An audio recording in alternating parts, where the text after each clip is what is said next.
Good morning. And also good morning, good afternoon, good evening, good night to everybody who is somewhere else on the planet. Thanks for joining us.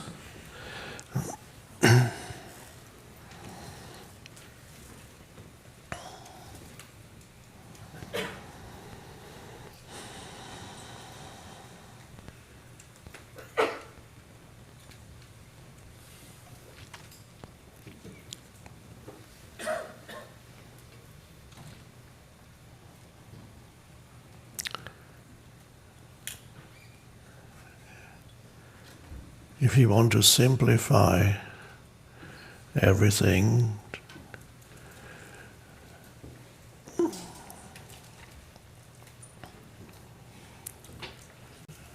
and if I had to recommend a spiritual practice for you for the next year, a daily practice, if you only did what that one thing would be enough to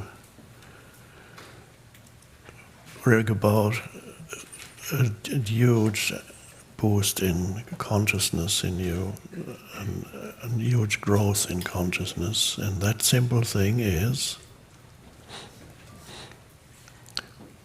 be aware of your breath as much as you can.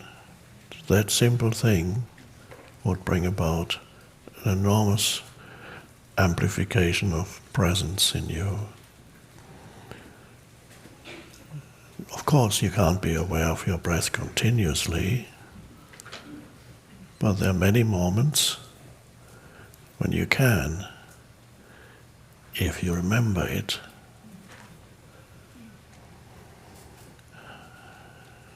It sounds so simple. It is simple. The only challenge is remembering it. And aware of your breath, aware of your breathing means you breathe with your whole body. So the best awareness is you're aware of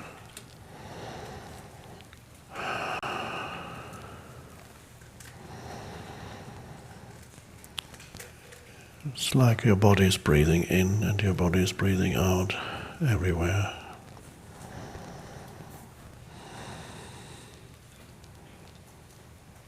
So that, for example, I mentioned before, when you're waiting for anything,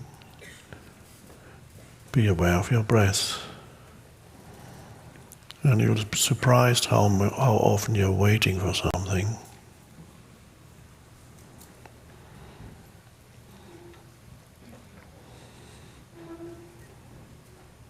It also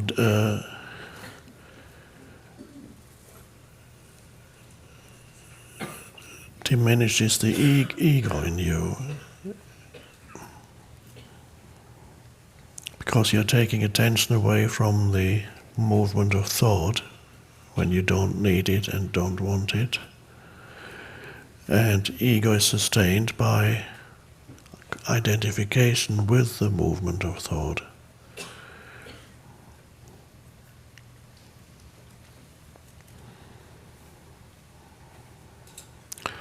So that's, for example, some of you are leaving after this session and there'll be a journey. Many opportunities during your journey home to be aware of your breath, then you're taking the retreat with you. The retreat travels with you.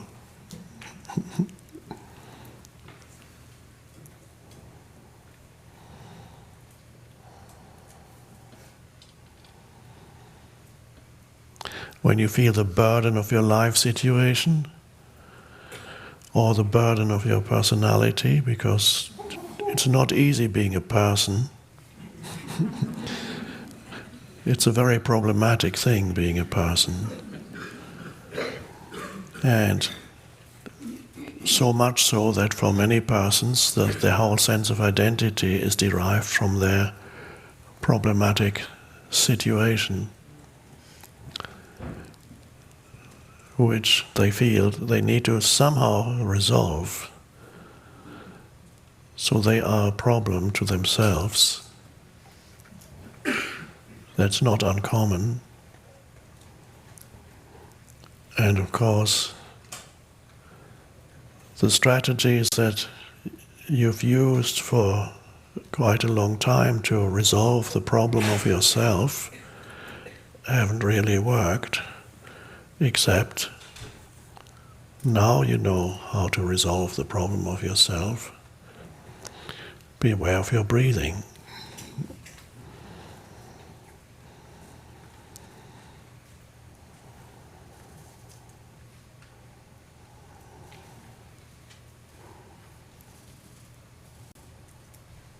So that definitely frees you from the burden of having to carry yourself around all the time.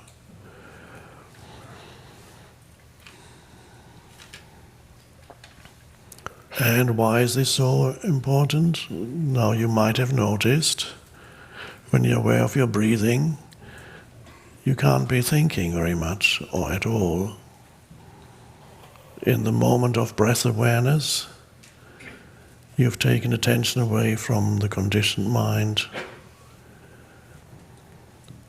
and instead what arises is consciousness, which before was incarnated in a thought, and now the consciousness is just consciousness, pure consciousness you're aware of. So that's the end, what the Buddhists want to arrive at. It's the end of the cycle of reincarnations. So the good news is you don't need another 20 lifetimes. Just with your next breath, you come to the end of compulsively and continuously reincarnating you as consciousness, reincarnating, which means identifying with form, incarnate, becoming form, flesh, carne, flesh, chili con carne. That's carne means, in this case, means form, the form. So the question, what about reincarnation and how do we get to the end of reincarnation? Here and now. The true reincarnation, you don't have to be concerned about whether or not you're going to reincarnate again into other bodies, and some people say, yes, I want to get another chance. At what? At awakening, or at being unhappy? Another chance to relive the conditioning of my mind? Or other people saying, I definitely do not want to reincarnate. And that is, quite a few people would say that. I don't want to go through the whole thing again. Another childhood, oh God. Childhood is the worst.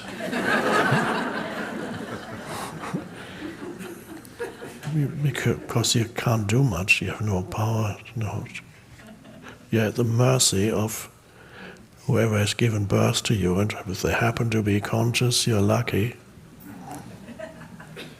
Chances are they are not too conscious. So, to reincarnate into from one thought into another and another, that really is the basis of reincarnation. And then you remove consciousness. Consciousness disidentifies from form, and what you then have is just pure consciousness. And that's awakening. And that's the essence of who you are. That is the being that arises. The human is still there to some extent, but not as dense as it used to be. It loses its density. And when the being can shine through the human, then your life becomes transformed into something quite a bit more harmonious and pleasant, not without challenges, but the challenges are no longer that problematic because they no longer produce an unhappy self. They no longer perpetuate the unhappy self.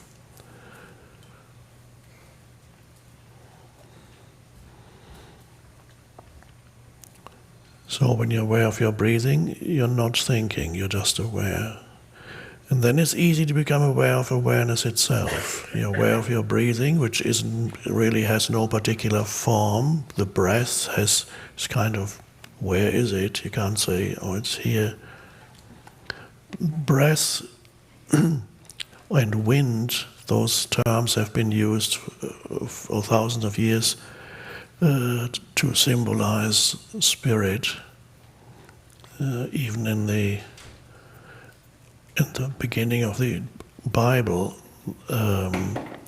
there's the chaos, and the breath or the wind of God is hovering over the chaos of the abyss of the deep, and there's the breath of God.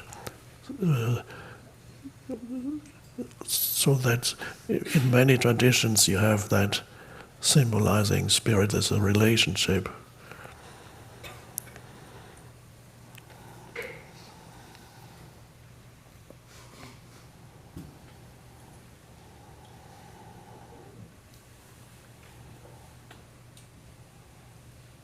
So when you're aware of your breathing, you're not thinking if you're really aware. It's just the length of the in and out breath. And you have spaciousness, inner spaciousness, no clutter.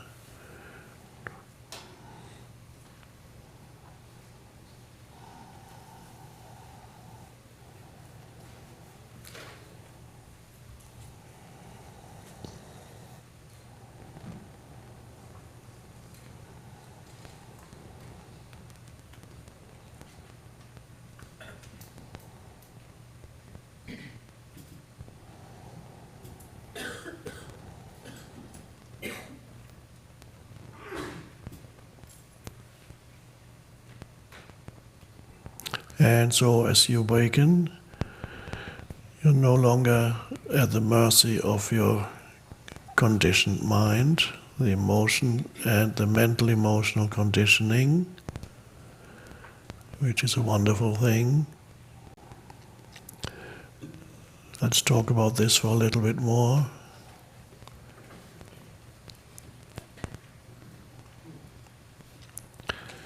Now, some of you, or many of you, may have noticed that when you meet somebody and you begin to, perhaps it's the beginning of a relationship, that kind of thing. You meet somebody and it's a wonderful thing, there's this wonderful human being, and you're beginning to feel drawn, and then you go out for dates. I don't know if that's old-fashioned, or people still do it.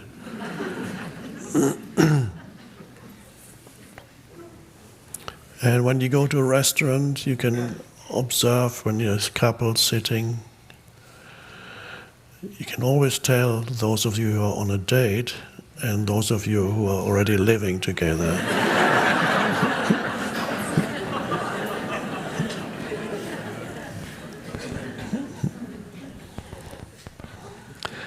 If they're on a date, they're probably not looking that much at their phones. But not only that, the way they look at each other is kind of hypnotic.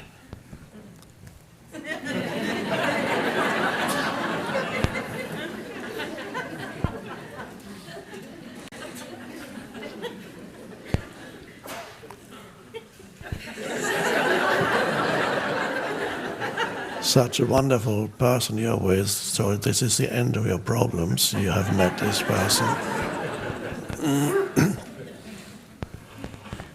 And then if it's so nice, and then at some point you might either get married or start living together anyway. And then many people find, or have found, many of you also, that after living together for just a little while, one day, it could be a morning or the evening, the other person is just completely different suddenly. And you don't know what happened. And you thought you just started living together with one human being, and then you realize there's actually more than one in there.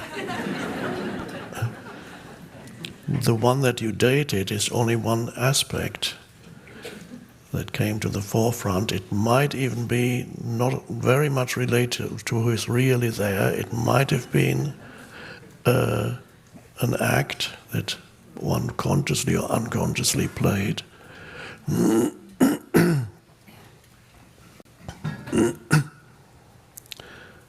And so you can see the other person is subject to mood swings, almost like a different personality suddenly appearing, suddenly one day, oh, who are you?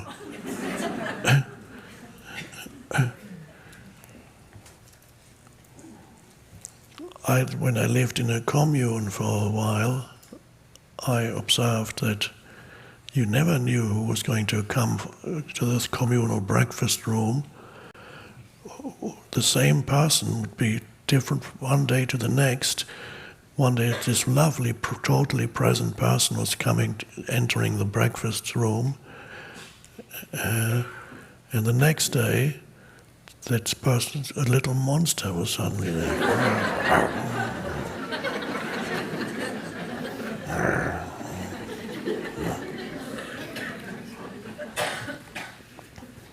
Or didn't say a single word, just a dark cloud. Instead of a human being, there was a dark cloud sitting there.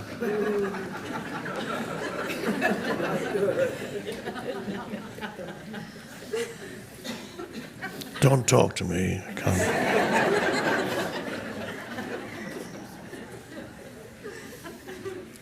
So everything is so horrible, everything. Or somebody who is some mischievous entity that wants to provoke you into some kind of emotional reaction and says something hurtful. It knows exactly how to push your buttons. Come on, give me a reaction. Okay. And you find that with people living together, the same person that you dated suddenly comes with says something hurtful or offensive, and before you know it, you are reacting. And then you feel the transformation happening to yourself also. And suddenly two completely different humans are there, and they're not happy, but they are enjoying their unhappiness. I'm talking about the pain body. Those humans are enjoying the drama of the relationship.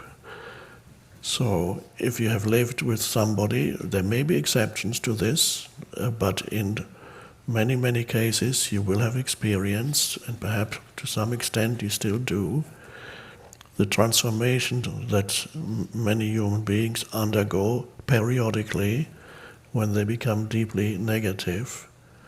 And whatever form it takes, which varies from person to person, all we know is it's a very dark negative energy field that suddenly takes them over. They are taken over by something that they seem to have no control over. And that's a shock when you first notice that in your partner, and now you've committed yourself. You've already signed the marital contract, or at least you've signed a rental agreement together, and suddenly you have serious doubts about this person. And it could be that you did not remain conscious when this person was taken over by the unconsciousness, because the unconsciousness that we call the pain body probably succeeded in provoking you so that you yourself got taken over by a similar energy field. you could not sustain presence because the onslaught of a pain body can be very powerful. And so before you know it, you're acting out relationship drama, shouting at each other, whatever, or saying the most hurtful things, and you're doing it to each other. And why is that? And why? First time it's a shock, and then after a while you make up and say, "Oh, okay, it wasn't so bad." And then a couple of weeks or whatever later, it happens again. And it could even be that this time you initiate it. It's not impossible.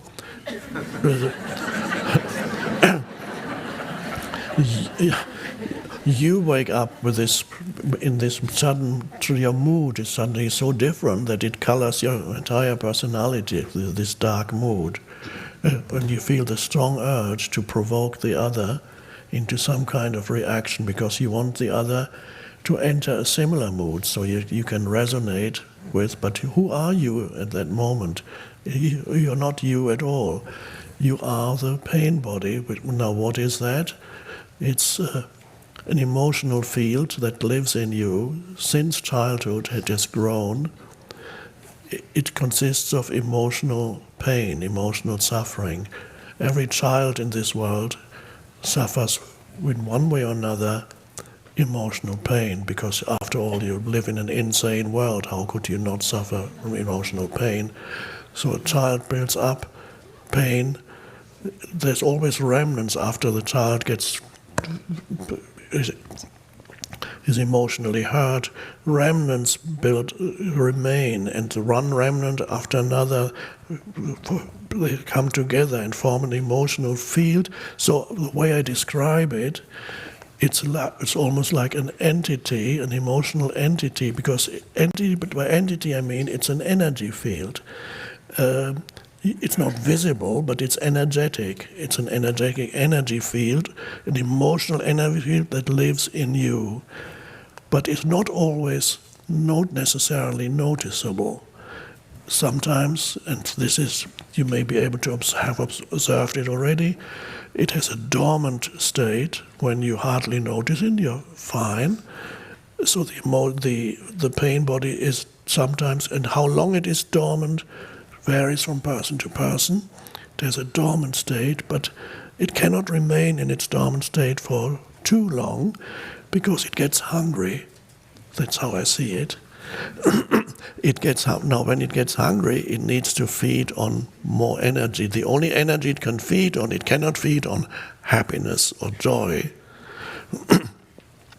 It can only feed on something that an energy that corresponds to its own frequency, and which is a very low frequency. In other words, it is emotional pain, and it needs to feed on more emotional pain. It can only feed on a similar vibrational frequency or emotional frequency.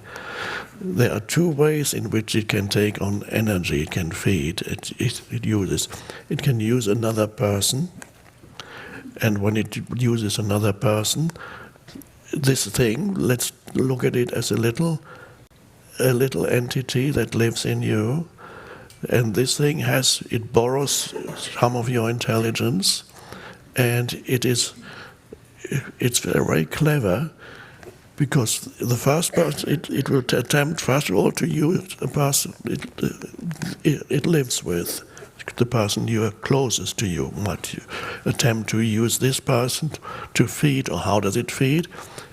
It provokes the same energy in the other. It says something hurtful. It knows exactly your weak points, the buttons to push, so to speak.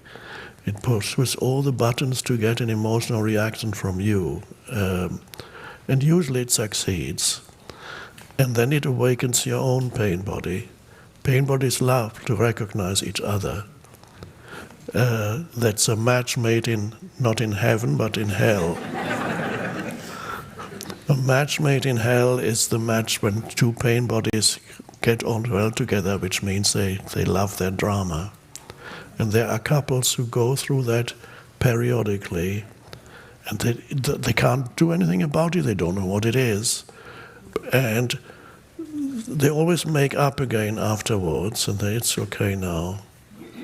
But then it has to start again.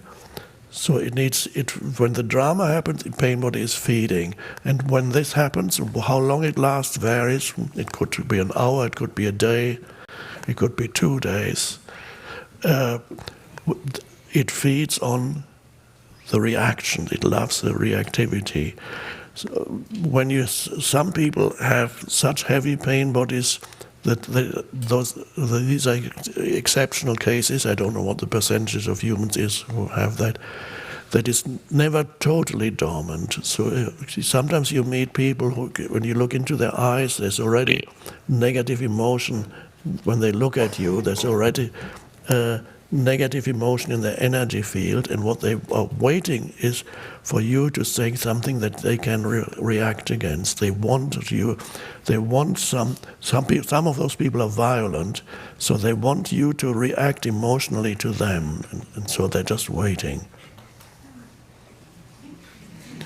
Just say any word, and if you have to be really present.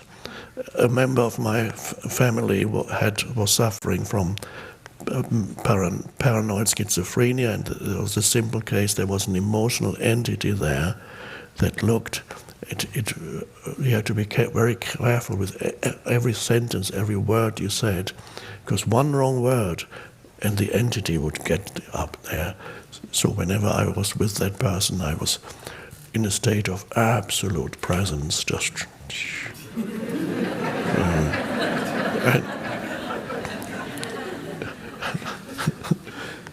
And the thing couldn't come up, it couldn't do anything. So you're not holding it, it's just the light of presence. It cannot come into the light of presence. So it can also feed on other people around you, like family members that you've lived with since childhood. That kind of family. So there are many dysfunctional families where the pain body plays is a very important part of the dysfunction within the entire family. So it feeds on others' reactions, and once it's taken in enough food, then it subsides again. It's okay. I can rest now. It withdraws, goes back into its dormant state, and then the person emerges again, and there's a little bit more of you there again. Oh, I'm back. What happened just now? I don't know. Well, you could almost ask your partner, where were you the past 3 hours?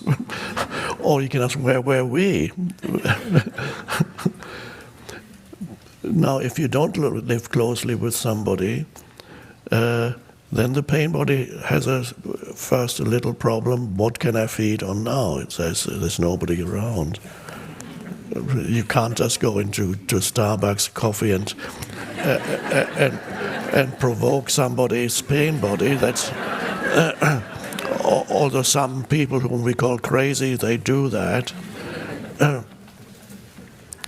Then the pain body will use your thought processes. It will rise up into your mind, and you begin to think thoughts that correspond to the vibrational frequency of the pain body. In other words, your thinking becomes deeply negative, and you're totally immersed in a stream of very negative thinking about yourself, about other people, somebody close to you, you're thinking about them.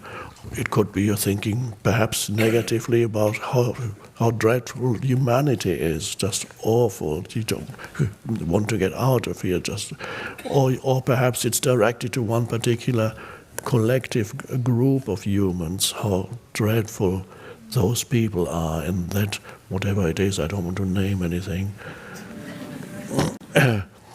And these, when you're in the grip of negative thinking, which is emotional thinking, pain body thinking, then every thought feeds energy, because thought is energy.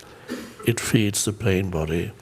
So if the pain body cannot feed on it, preferably it feeds on somebody else's energy, but it can also feed on your own thought processes. It then controls your thinking, so you are not thinking, the pain body is thinking through you. And when this happens, you're so identified with it, you're hardly there.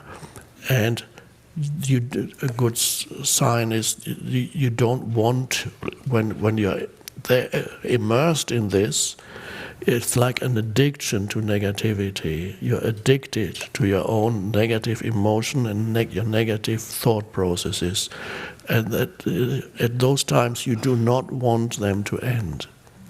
If anybody suggested to you that it is possible to snap out of it, you would become very angry because you don't want to snap out of it.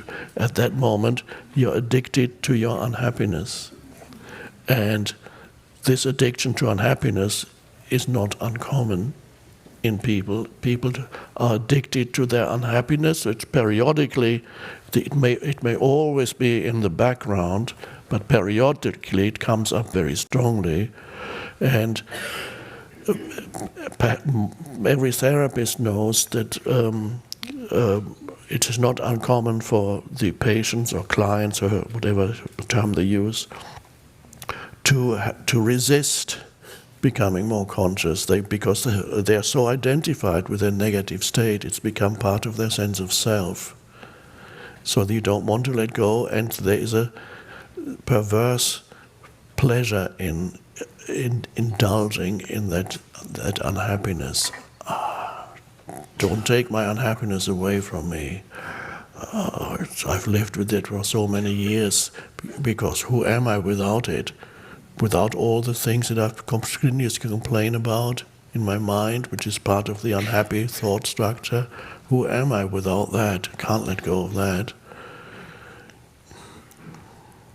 That first, what I just said just now, I learned a lot when I started many years ago doing counseling sessions with individual people. And this, the first time when I was working with a lady who had an enormous pain body, it was in relation to her husband. Her husband triggered her pain body even without trying to. Just his mere presence triggered her pain body. And so she complained to me every time she came, all the things that she found so irritating, just can't stand it anymore. The way he eats his food, or the way he picks up the way he chews his food, and then the noises he makes, and the quirks and characteristics, and how he does that, and awful, I can't stand it, dreadful. And gradually we worked towards more consciousness in her, more presence, and she began to realize that the main problem was not her husband, it was her continuous reactivity. The problem was her reactivity, not what the way the husband chewed his food. It doesn't. And that was only one of hundreds of things that irritated her. So we were approaching this threshold of becoming aware that you can actually be free of all that. And at one point she suddenly almost shouted and said, but if I let go of that, what have I got left?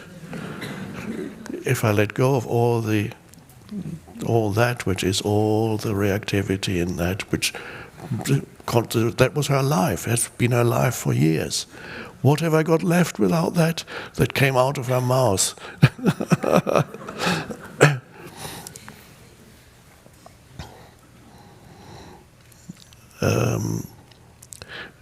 Well, she awakened to some extent, but not completely. She became ill, and then for a while, and then I didn't see her anymore. She made some progress, but I don't believe she became free of that pattern completely, but she made some progress. And she and many others helped me enormously and became a part of this teaching, which would not have happened if I had not spent hundreds of hours listening to the human mind, in addition to, of course, knowing my own mind and recognizing all those patterns in the mind. So the pain body then one could say, is an aspect, but doesn't have to be. It usually is an aspect of the ego. It's the emotional aspect, one of the emotional aspects of the egoic consciousness.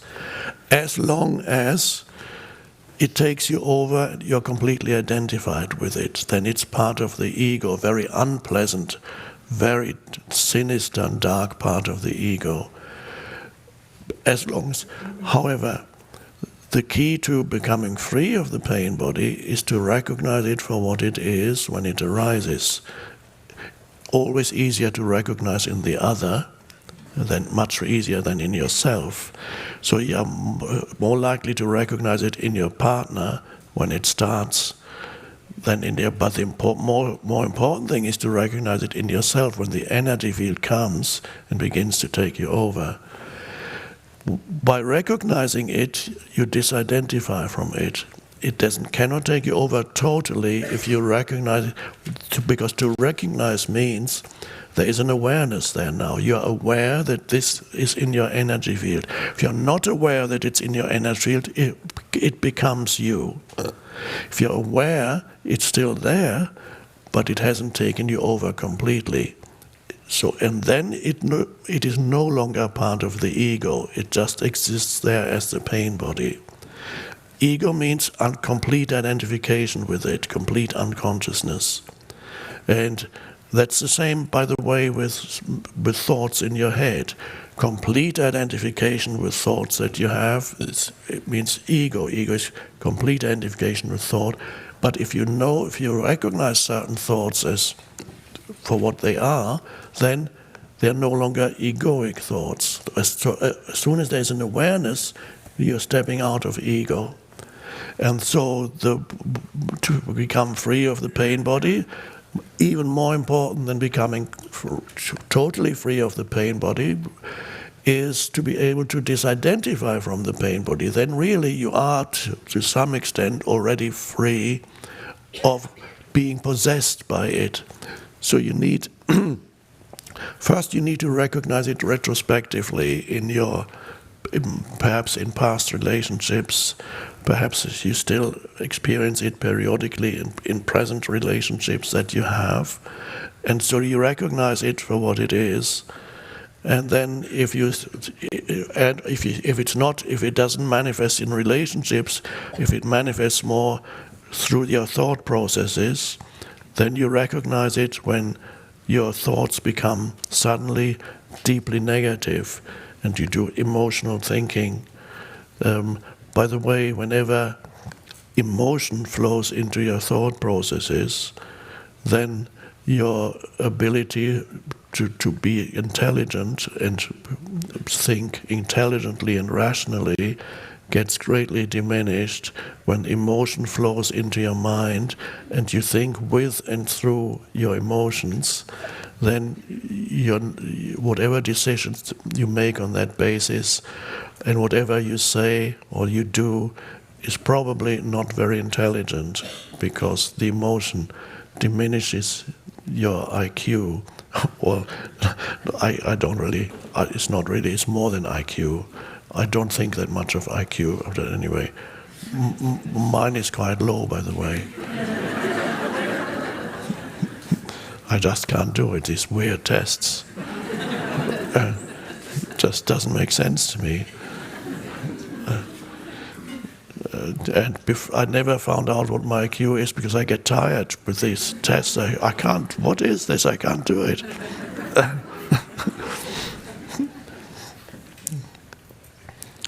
So emotional thinking is unintelligent, very unintelligent thinking, particularly if the emotion is the pain body. Then however you interpret the world in those moments is a total distortion of reality.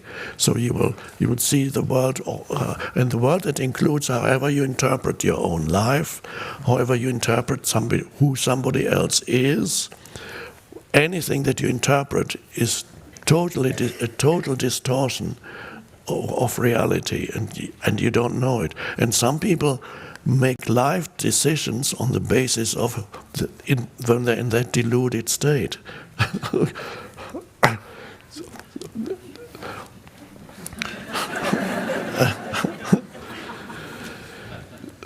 So the key is then to recognize it directly as something that is in you.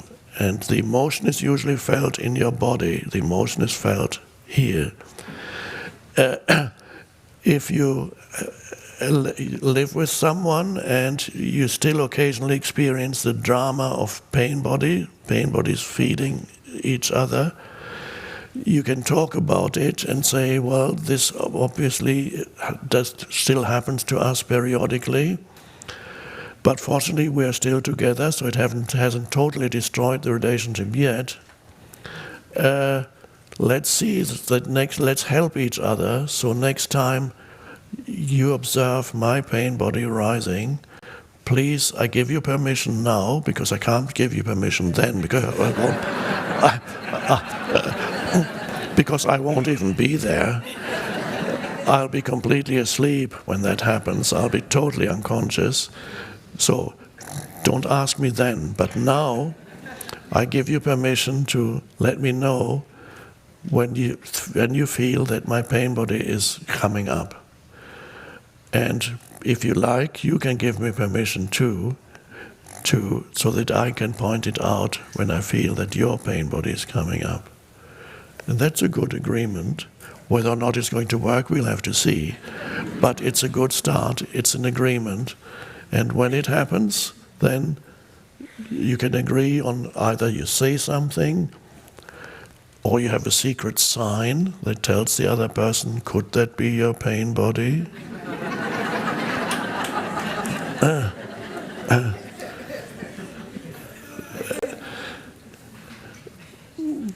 But you have to be careful, because pain bodies are so devious and clever. It could be when your own, it's all possible. It could be when your own pain body arises, you begin to accuse the other that their pain body is arising. So they're not easily defeated. You have to be really, really alert. And if your partner says, let's say, could this be your pain body? Or here's your pain. It's your pain body again, isn't it? You have to be careful how you say it. It's your pain body. And if you then say, if you get angry and say, my pain body, can't you see yours right now? Can't you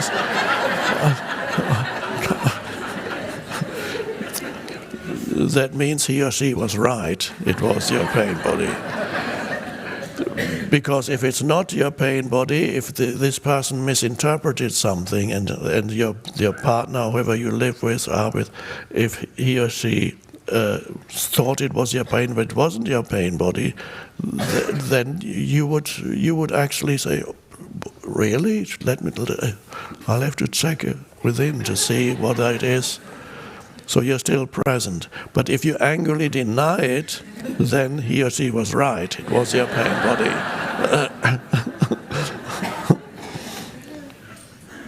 So you can help each other, but even there you have to be careful, because even that can be used by the pain body and turned around. So, and helping yourself, if you're not with somebody, the pain body tends to use your mind.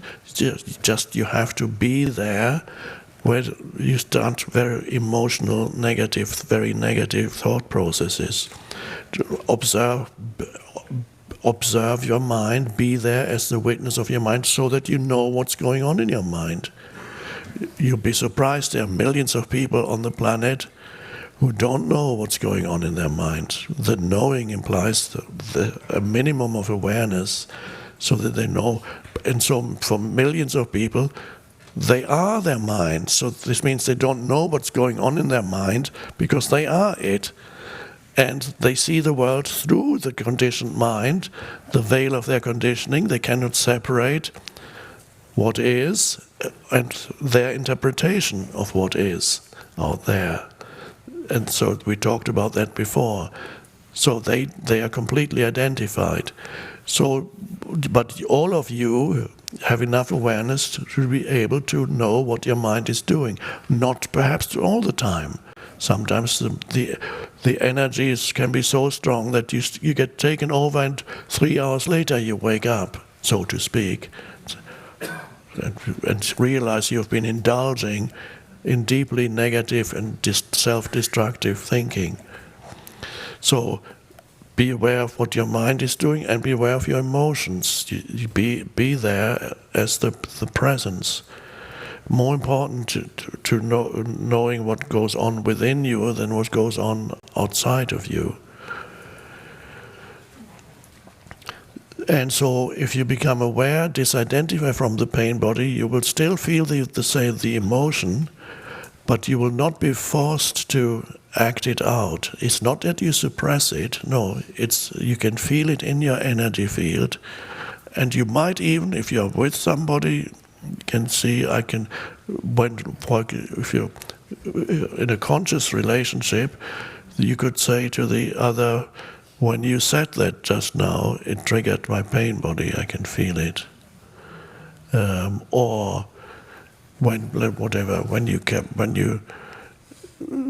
can say, or to a close friend, that when you kept me waiting for 20 minutes at where we were supposed to meet, it really triggered my pain body.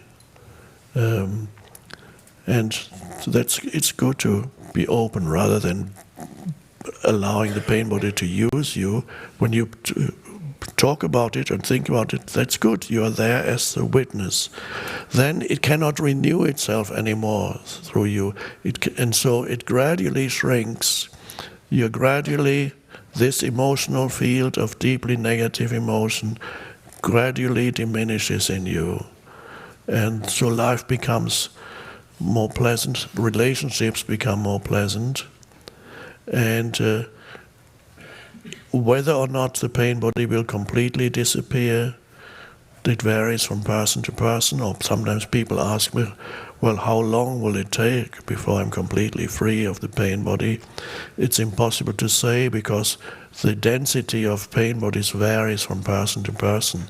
In some, the pain body is relatively light, and in others it's enormously dense.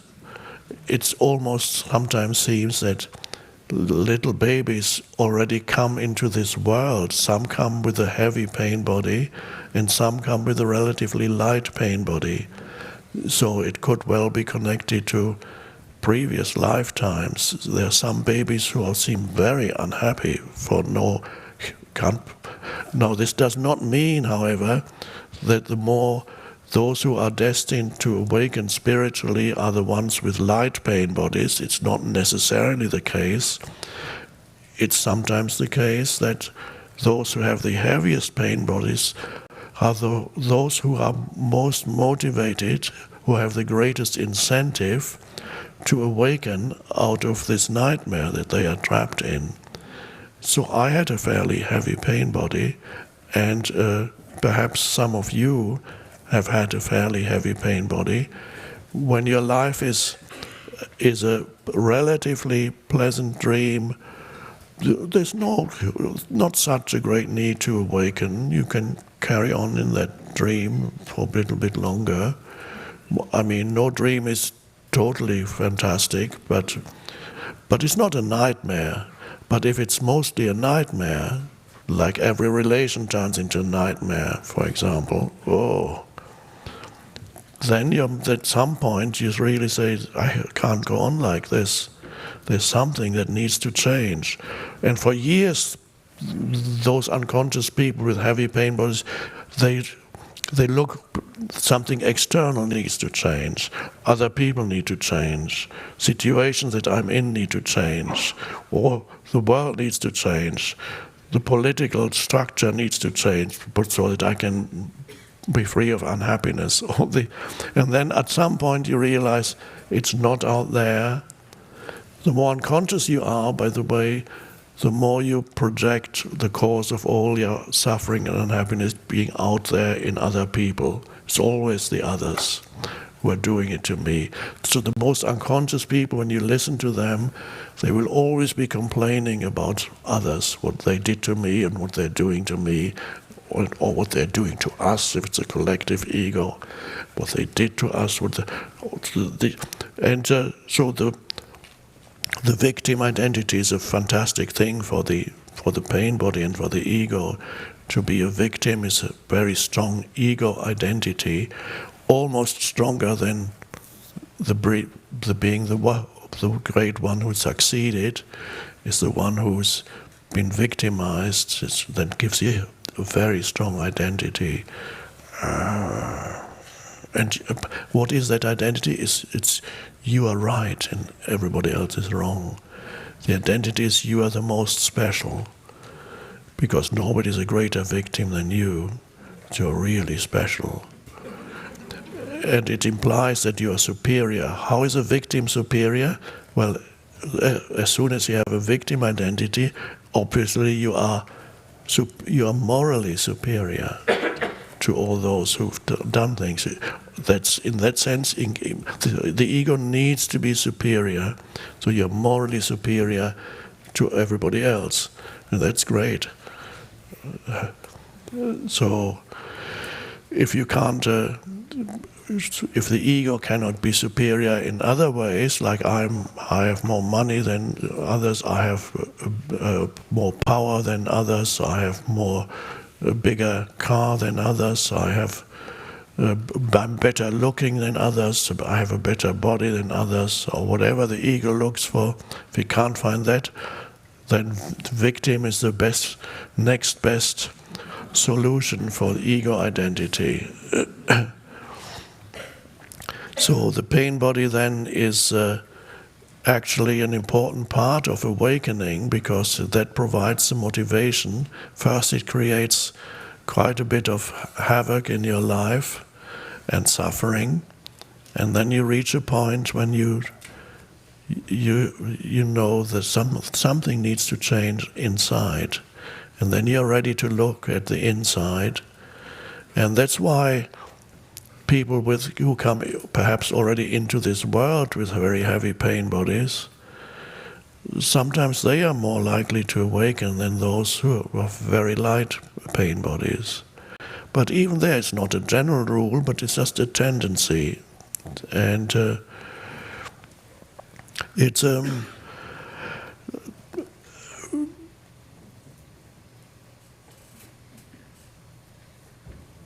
something to observe. It's a great incentive for awakening. Many of you are here because you have had your pain body, and to some extent may still be suffering from it, but you're beginning to recognize it.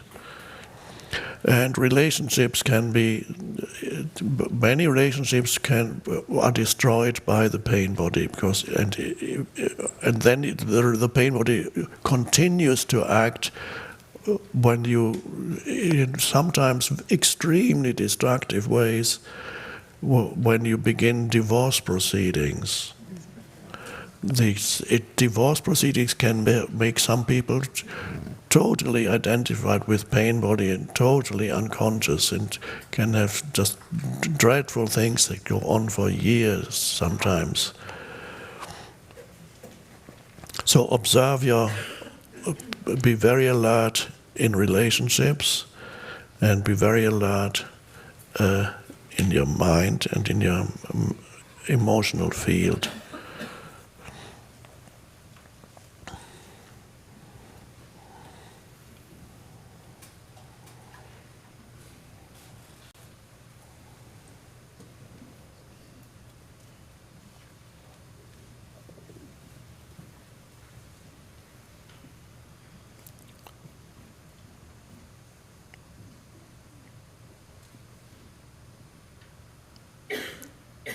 In some people, the pain body can become tends to become very active when your normal state of consciousness is lowered for some reason. Even your normal state may not be very high, but in some people it happens when they drink, because drinking alcohol, some people become happy when they drink alcohol because they begin to fall below thinking, and so they're no longer tortured by their own minds, and they start singing songs and dancing. But not everybody. In other people, it lowers their consciousness so much that their pain body has an incredible, the pain body that lives in them has now a wonderful opportunity to rise up fully, because the little consciousness that they had before they started drinking is now gone completely, and this is where people become violent when they drink. That's not uncommon that people actually perpetrate acts of violence due to alcoholism, and it is often the case that alcohol lowers your consciousness to such an extent that the pain body has full reign suddenly and will inflict violence on others. The tendency, perhaps it happens more in men than in women, so probably more in the male psyche than in the female psyche, but it could happen also in the female psyche.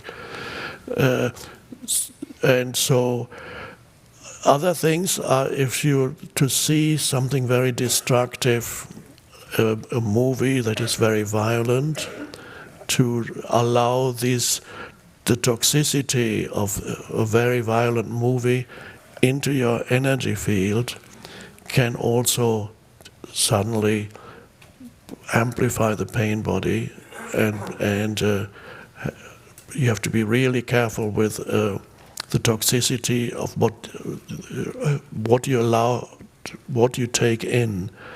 I'm not saying you can't watch thrillers or movies that are exciting, that's one thing, but movies that indulge in gratuitous violence, this is like eating toxic food on a physical level. You do the same to your mental emotional field when you watch those things, and thus those things can also trigger the pain body.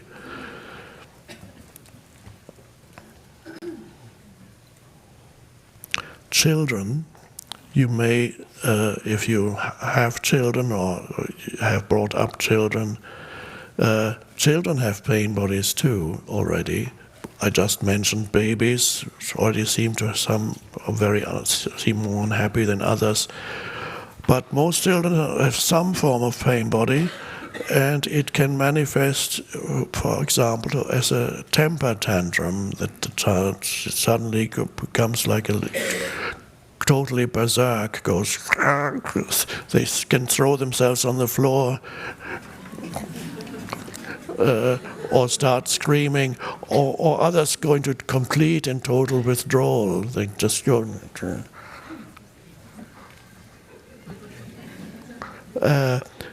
So that's it. Really, these teachings should start in childhood. If you're a parent and you observe your child going through periodically through pain body episodes, it's important that you talk to the child, not while it's happening. You can't talk to the pain body, but when the child has come back, I always recommend that you talk to the child and say, what happened yesterday when you threw yourself on the floor, or when you didn't want to talk to anybody and you went off into a corner sulking for an hour. What happened? What happened to you? And then perhaps by beginning to talk about it, the child can develop some awareness around it. And then when it happens again, you say again, oh, the same thing happened to you again, didn't it? Yeah, what was that? What did it feel like when it happened? And then maybe the child starts talking a little bit about it. Perhaps even encourage the child to draw a picture of what is this thing that sometimes comes up in you, and what is this, what color is it, or what would it look like if it, and sometimes the child draws something like a fire in your belly or whatever, or some little ugly monster or something like that. And you might even encourage the child to give it a name so that it's an awareness. So, and once the child has chosen a name, then next time it happens, just when it starts to happen, then you can say, oh, there is so-and-so, he or she is back now, isn't he? Then that brings about, child remains to be aware, even then while it happens. So after you've spoken it, after perhaps you named it, so the child names it, then when it happens, you can point it out, oh, it's there again. So you never say, don't do that. No, that doesn't work, obviously. So you never ask a child to suppress it or anything, but to become more conscious. So they become more conscious of it. And that's to deal with emotions like that is so important in childhood, because a child can really suffer from very destructive emotions, and adolescents even more so when they become adolescents, teenagers, can have very destructive emotions. So to learn to be aware of their own emotional energy field so that they are not completely taken over by it, it's vital for a child to learn. This should be the subject number one at every school. But I don't know what else they teach. It's not...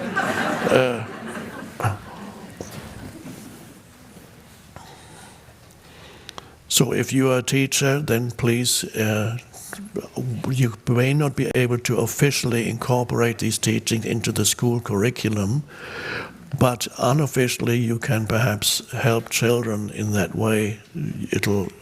I can't tell you exactly how, but you will know how you can help children to become more aware of their emotional field, become more aware of what thinking they do. All these things, the greatest thing, the most important thing to develop as a child is awareness. So much more important than anything like accumulating knowledge or even IQ. IQ is a very small aspect of intelligence, and it does not guarantee awareness whatsoever.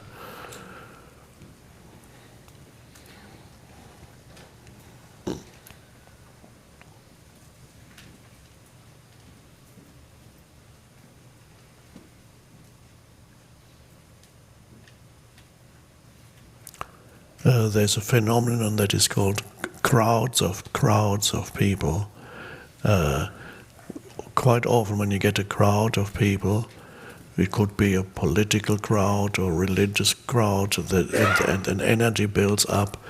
There's a phenomenon whereby there's a crowd of people, and simultaneously each individual that makes up the crowd is taken over by their pain body. And then the entire crowd, the level of consciousness is very, very low of each individual that makes up the crowd. Each individual that makes up the crowd has much lower consciousness than they would in so-called normal life. This is the phenomenon when crowds are capable of perpetrating dreadful acts of violence by individuals who would not be able to perpetrate such acts of violence in their individual lives if they are not a member of this crowd. So that's the danger of... and sometimes the crowd can be 50 people, or it can be 20 people, or it can be thousands of people, it can be millions of people. You can have a whole country being taken over by a very destructive energy field.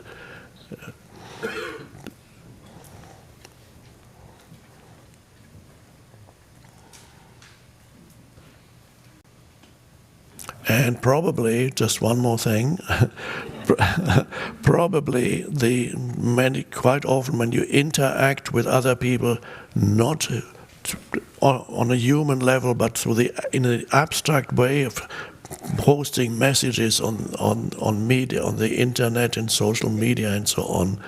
That's also where pain bodies can also be triggered in that way, and often they are. And often many comments that people post are contaminated by their pain body, and they want the reaction, the so-called trolls they call them. They make negative comments that they know that's not. They want to provoke others. That's the reason why they make these comments. They want the feedback from others. They want the reaction from others.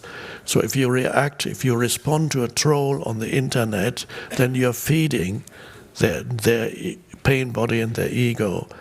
And if the only way you can deal with them is to totally ignore them, and so you're not feeding them. They want to be fed by you, and they usually succeed because many people respond. So one more thing now. If you meet somebody, there are some people who have pain bodies, I mentioned briefly before, that are never totally dormant. There are people who emanate a almost emotionally toxic energy, and when you meet them, you can feel that.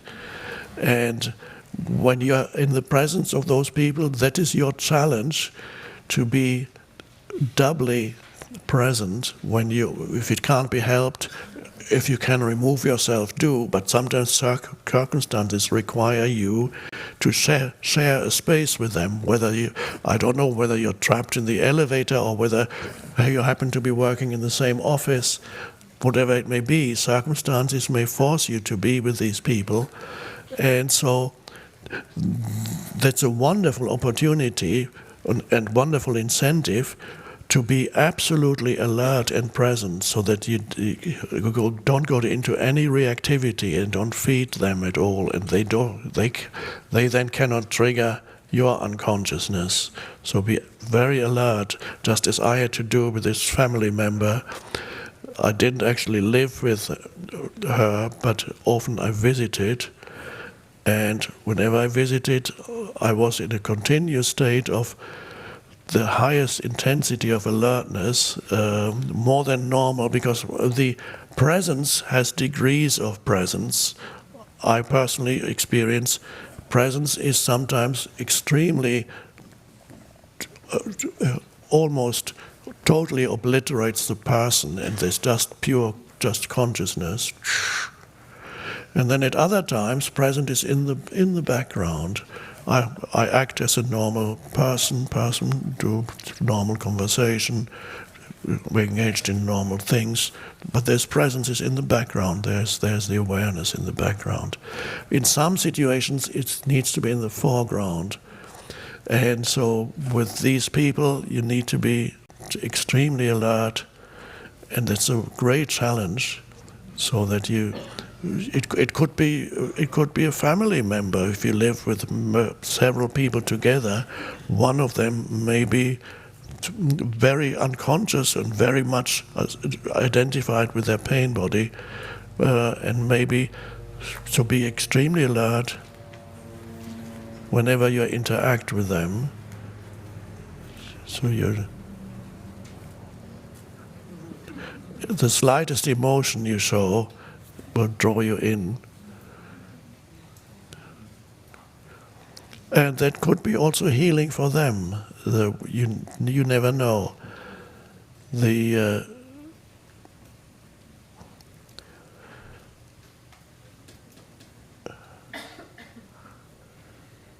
With this person, she suffered from paranoid schizophrenia, this family member. She never accused me of anything, while she accused almost everybody of something.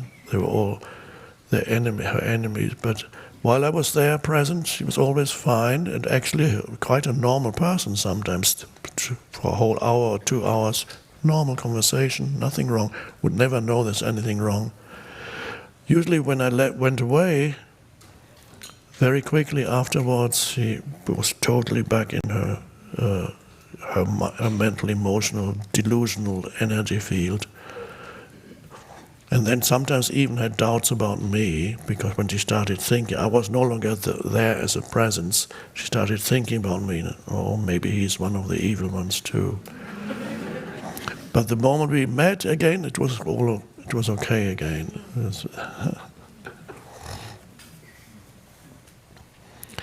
So these people, now you might have noticed that one of the great challenges in life is other people.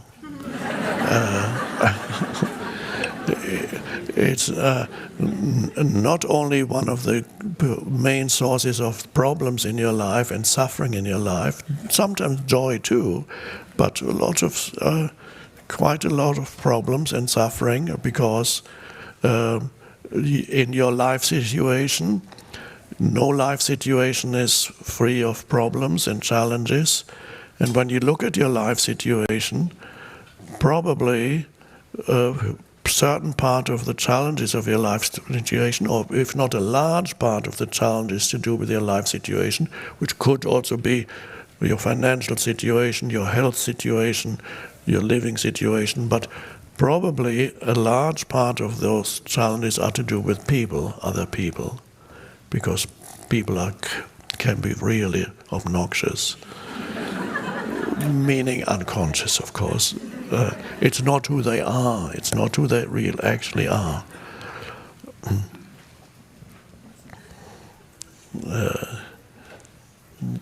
I often quote the famous quote from the French philosopher Jean-Paul Sartre, "Hell is other people."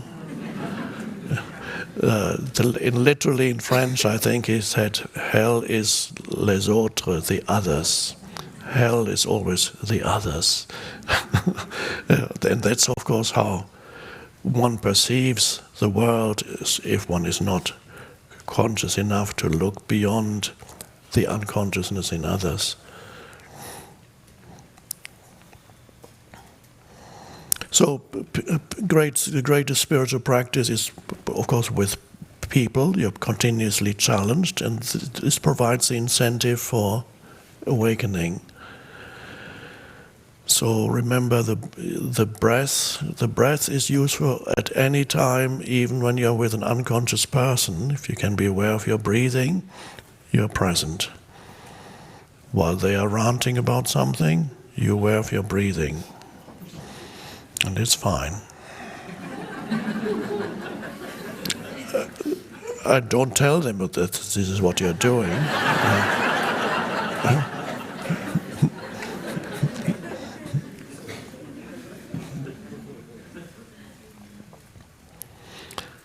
Let's have a moment of stillness.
I assume you're still breathing.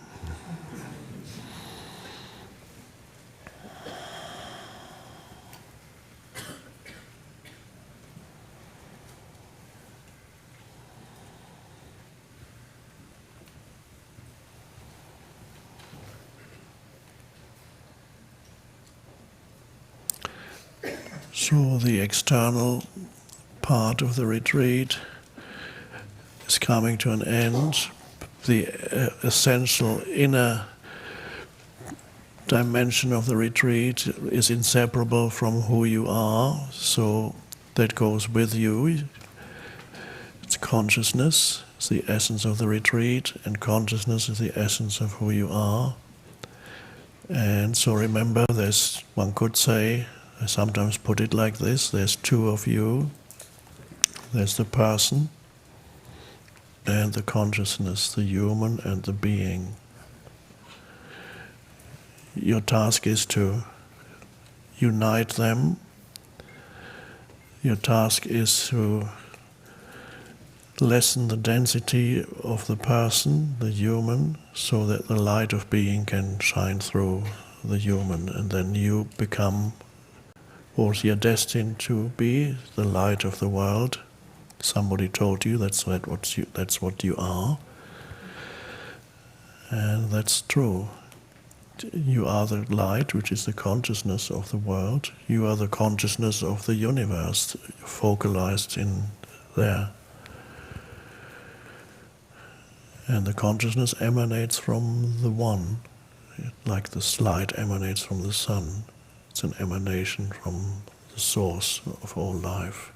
So you are inseparably connected with the source because you're an emanation of the source of all life.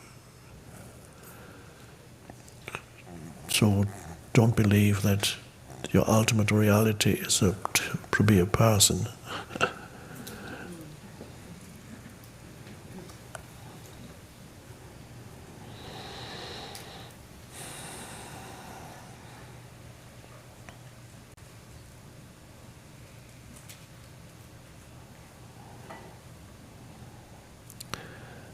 We could easily spend a few more days here, but it's not necessary. The timeless dimension does not require more time.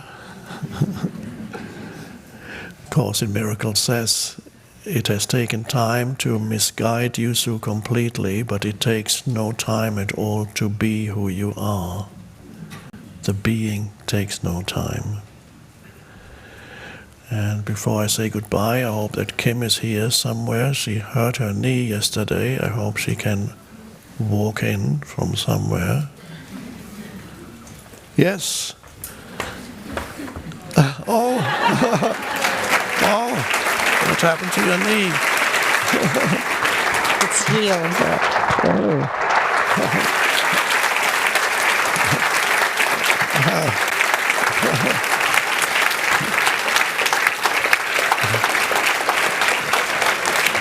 Healed overnight.